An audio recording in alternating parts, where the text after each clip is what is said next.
For 40 years, Margaret had been a bookkeeper, not just of finances, but of sacrifices.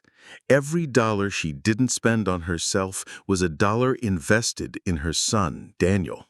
When her husband passed, the modest life insurance policy wasn't a windfall. It was a sacred trust, the final barrier between her and a destitute old age. But when Daniel came to her, his eyes full of earnest dreams about a small family diner, a place for the community, a legacy for his own children, she didn't hesitate. In the sterile quiet of the bank, she signed it all away, her entire future transferred to his account. It was not a transaction. For Margaret, it was the final, most profound act of love. The 1,000 cuts began subtly. A week after she gave him the money, Daniel called. "Mom, just a small snag with the permits. Need a little extra to grease the wheels." It was a few $1,000s. She gave it to him. 2 weeks later, she saw a picture of his wife, Sarah, on social media, showing off a new designer handbag. When she asked Daniel about the diner, he was evasive. "Just waiting on the final paperwork, Mom. It's a slow process."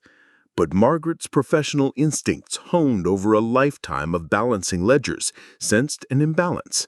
One afternoon, she drove to the address he'd given her for the diner. It was a derelict building, windows boarded up, a for lease sign hanging crookedly in the dusty glass. No work had been done, nothing had even begun. The truth arrived not with a bang, but with a whisper. That evening, wanting to surprise him with his favorite homemade apple pie, she found the back door of their expensive suburban home unlocked. She stepped inside, the pie still warm in her hands, and heard their voices from the living room, careless and clear. "She actually thinks we're opening a greasy spoon," Daniel was laughing, a sound she didn't recognize, brittle with cruelty. Sarah's voice, sharp and greedy, cut in. "Did you get the last of it? The money for the stable fees is due tomorrow." Margaret's breath caught in her throat. Daniel's voice again, smug and dismissive. "Don't worry, I'll tell her the contractor needs an advance. She'll give me anything. It's almost sad." The pie slipped from her numb fingers, shattering on the polished hardwood floor. Daniel and Sarah appeared in the doorway, their laughter dying as they saw her. Shock flickered across their faces, quickly replaced by a cold defiance. "How much did you hear?" Daniel asked, his voice stripped of all warmth. "Enough," Margaret managed to say, her own voice a stranger to her ears. Sarah scoffed, crossing her arms. "Well, the cat's out of the bag. The money is gone, Margaret. Invested in something with a real future, not your pathetic little fantasy." Daniel stepped forward, blocking his wife, his face a mask of false sincerity. "Look, Mom, the money is in a high-yield asset, a champion racehorse. You'll get it back, with interest, someday." Margaret stared at him, the man she had raised, seeing only a predator. "That was for my care, Daniel, when I can no longer work." His patience snapped. "Don't be so dramatic," he spat. "The horse is the best investment I've ever made, and honestly, it's time you let go. We're building our own life now, and we don't have space for you in it." Margaret drove for an hour, aimlessly, before pulling into the parking lot of a cheap, anonymous motel off the highway. It was the kind of place people went when they had nowhere else to go. Inside the room, which smelled of stale cigarettes and disinfectant, she didn't unpack. She sat on the edge of the lumpy bed and made a single call. Her hands were perfectly steady. "Nancy," she said when her oldest friend answered, "I need you to come here. Something has happened." When Nancy arrived, she found Margaret sitting in the dim light, a stack of papers from the bank spread on the bed beside her. She didn't cry. Her voice was flat, devoid of emotion, which was more terrifying than any tears. She told Nancy everything. The lie about the diner, the truth about the racehorse, the cold, dismissive words of her son. Nancy, a retired prosecutor with a formidable sense of justice, was incandescent with rage. He'll go to jail for this, Maggie. It's fraud. It's elder abuse. Margaret shook her head slowly. Jail is too simple. He needs to understand. He needs to feel the full weight of the ledger. Nancy frowned, confused. What ledger? Margaret reached into her purse and pulled out a single neatly folded document. It was a copy of the business plan Daniel had so eagerly signed. Daniel is careless, Margaret explained, her voice as precise as an auditor's. He sees what he wants to see. He saw a dream, a business, a path to glory. She unfolded the paper. He didn't read the fine print. He never does. Nancy took the document, her prosecutor's eyes scanning the text. Her own eyes widened in disbelief. Margaret, this isn't a business plan. This is a chattel mortgage, a bill of sale. A small, cold smile touched Margaret's lips for the first time. I know. The funds were provided as a secured loan against the primary asset purchased with those funds. He doesn't own a racehorse, Nancy. He's merely been stabling it for me. The audacity of it left Nancy speechless. The bookkeeper in me, Margaret added quietly, insisted on collateral. With a newfound purpose, Margaret picked up the motel phone. She dialed her lawyer, a man who had handled her late husband's estate with quiet competence. Mr. Albright, she said, her voice now sharp and clear, I need you to serve a repossession notice immediately. There was a pause on the other end. Repossession of what, Mrs. Davison? A racehorse, Margaret replied calmly. Named Prodigal Son. You'll find him at the Belmont stables. Serve the notice to the trainer and to my son, Daniel Davison. Do it publicly, during morning practice. She listened for a moment. Yes, I have the bill of sale. He signed it himself. After hanging up, Margaret sat in the quiet of the motel room, the architect of her reckoning now set in motion. She looked at her phone, which had been silent all day. It would not be silent for much longer. It buzzed once, a text message lighting up the dark screen. The preview read, Daniel, some lawyer just showed up at the stables with a crazy document. What's going on? Call me. The repossession notice, served publicly at the stables, sent Daniel into a spiral. But it was Sarah who weaponized their panic. That evening, on the local community's most active Facebook page, she posted a long, tearful message. It was a masterpiece of manipulation. Our family is under attack, it began, accompanied by a soft focus photo of Daniel with his mother from years ago. My husband's ailing, confused mother, in a tragic fit of dementia, is trying to destroy his dream. We are heartbroken, but we ask for your prayers as we navigate this painful, private matter. The comments flooded in immediately, an outpouring of sympathy for the devoted son and his brave wife, and of thinly veiled contempt for the cruel, senile old woman. In the motel room, Nancy read the post aloud, her voice shaking with rage. This is libel, Maggie. We can sue them into the ground for this. But Margaret simply stared at the laptop screen, her face unreadable. She scrolled through the comments, a river of poison and pity from strangers. They had framed her as a monster, an unstable crone lashing out. They were trying to erase her, to paint over her sacrifice with a narrative of insanity. She was no longer just invisible. She was a villain. Margaret closed the laptop. The public battle had begun, and she would not fight it with emotional appeals. She would fight it with evidence. Nancy, she said, her voice calm and clear, I need the name of the most respected investigative journalist at the Thoroughbred Daily News, the one nobody can buy and nobody can intimidate. Nancy, catching the shift in her friend's demeanor, nodded slowly. That would be Michael Corrigan? Why? Margaret didn't answer immediately. She walked over to her briefcase and removed a slim file folder. Inside was a single, clean copy of the bill of sale and the bank statement showing the wire transfer of her life savings directly to Daniel's account. "Find me his direct email," Margaret instructed, her focus absolute. She didn't write a long emotional letter. She didn't plead her case. She simply attached a scanned PDF of the two documents. The subject line was 3 words: Prodigal Son, Documentation. The body of the email was even shorter. Mr. Corrigan, the attached documents are a matter of public interest. Margaret Davison. She pressed send, the click of the mouse echoing in the quiet room.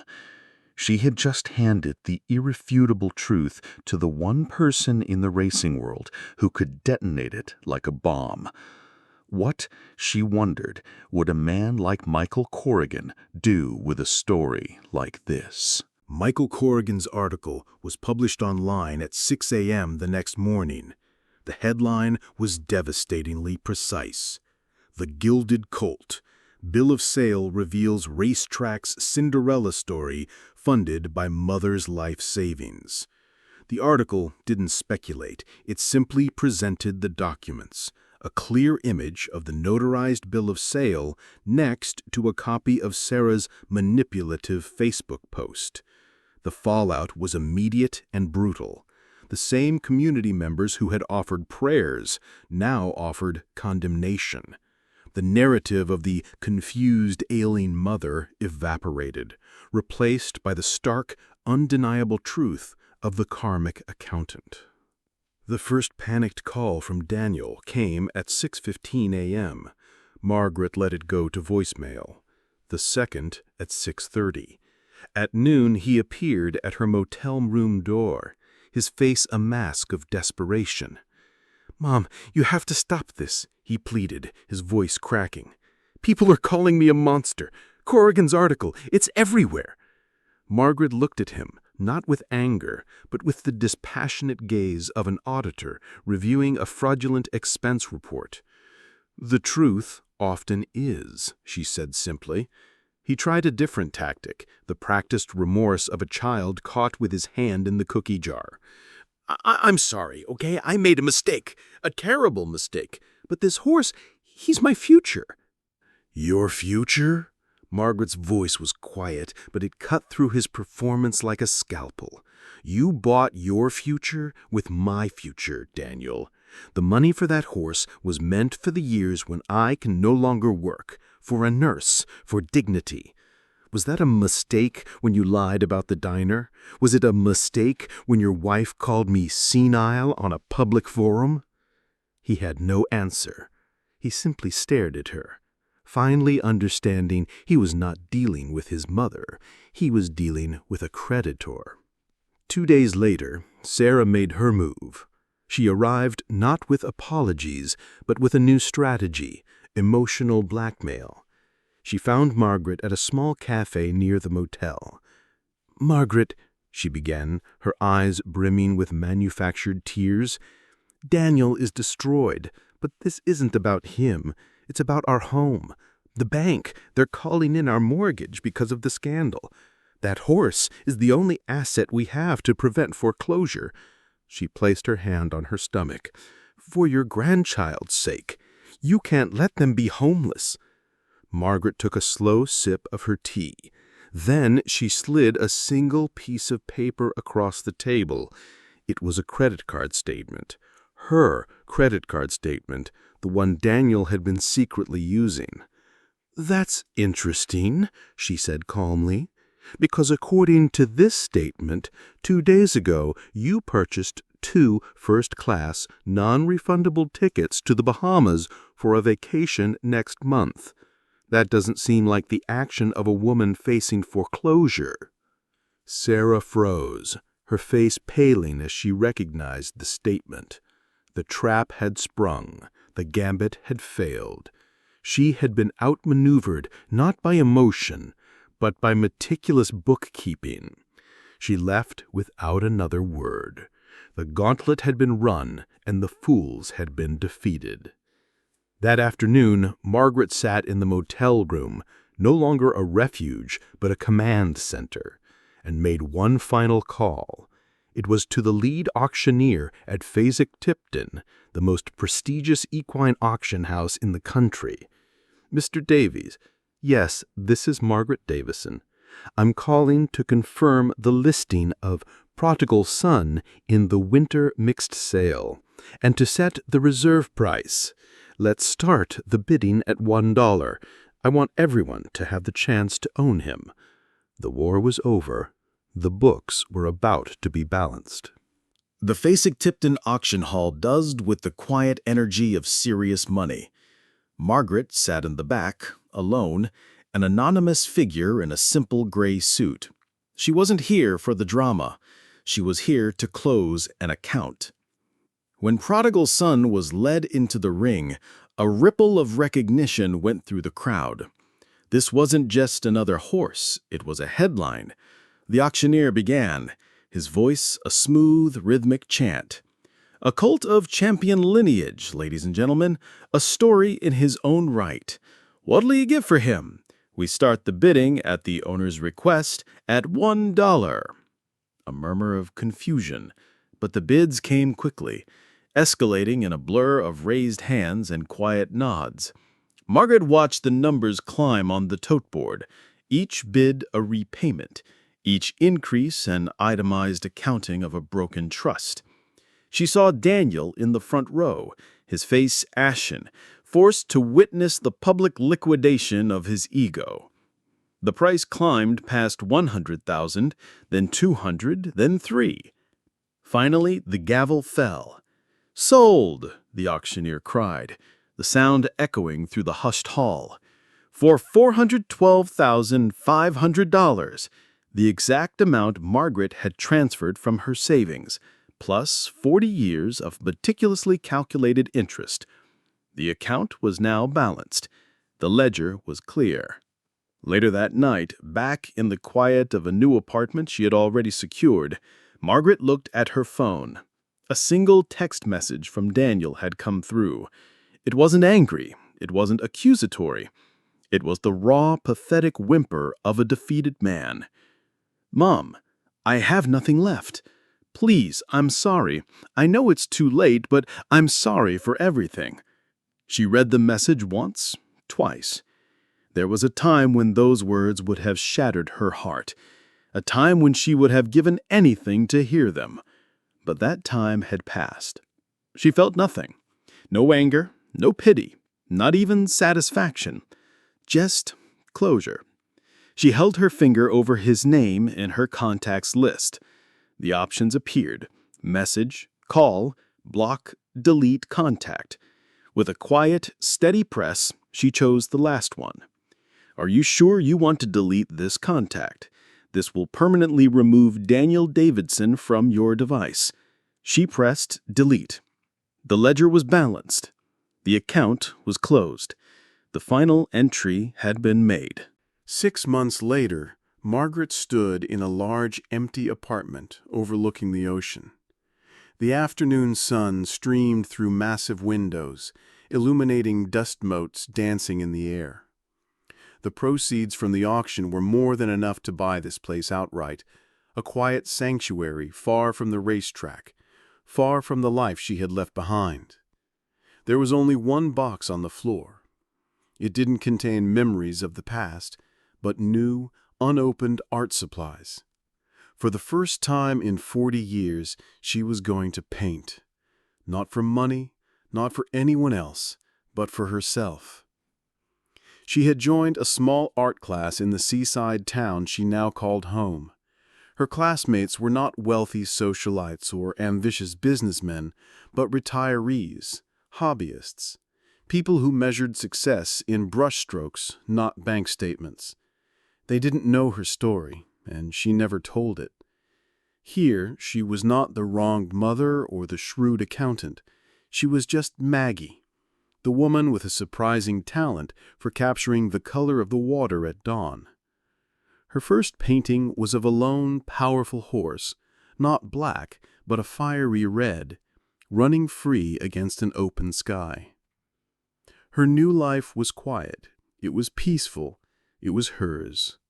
The ledger was balanced, the accounts were closed, and the silence in her home was no longer the silence of invisibility, but the rich, full silence of solitude.